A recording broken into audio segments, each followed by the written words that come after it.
take kids, those, as some people call them, the last stoppers, the third strikers, those kids that 16 to 24-year-old that has never really learned how to read and write, never really learned how to go to work, has never earned a legal living in their life.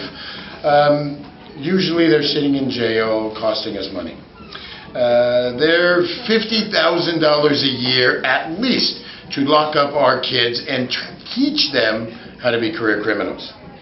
Or in our program, it's $10,000 to $15,000 a year to pull them out of that system, teach them how to read and write, get them in the GED programs, get them the social skills, bring them up to speed enough where they can actually fill out an application and go through an interview.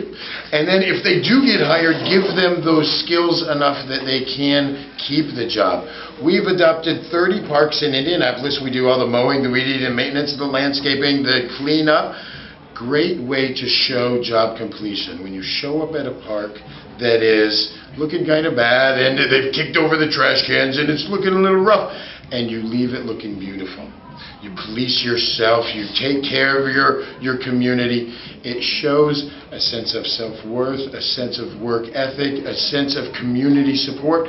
These parks, what we've been doing is taking kids that have never went out and gone to work, never made that honest buck, and showing them that you can have your freedom by earning a legal living. We pay our kids a minimum wage to learn how to go to work. I've even been known to give, if you do a couple hours in GED class, I'll put an hour on your time card just to make sure you keep going.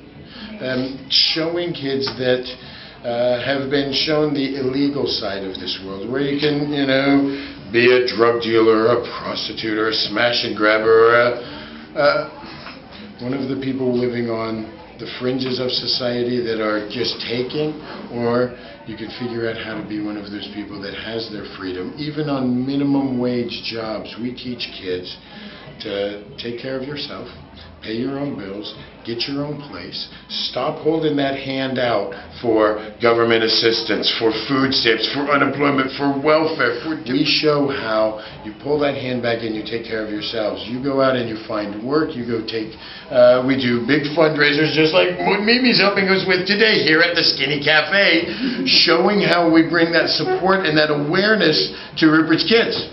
I've said for years, you give me 5 years and we'll be nationwide. I'm saying now, it might take 20 years, but we will be nationwide. We will show how it costs billions of dollars to lock our problems up, and it's just getting worse, or maybe millions of dollars to empower our kids, to teach them how to get out and go to work, to teach them how to have that sense of self-worth, and get them out in the community. It doesn't work for everyone, but even in our program right now, that's 100% volunteer program, nobody is forced, nobody is court-ordered, we still run about a 70% success rate. When we were in the juvenile detention center in adult correctional facilities with a thumb of the detention saying if you don't go to work you go back to jail, it was a 90% success rate.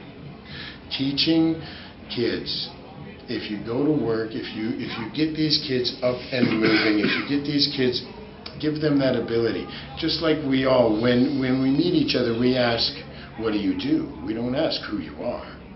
When you don't have that job, when you don't have that ability, that answer, that's a tough question. We give those kids that answer.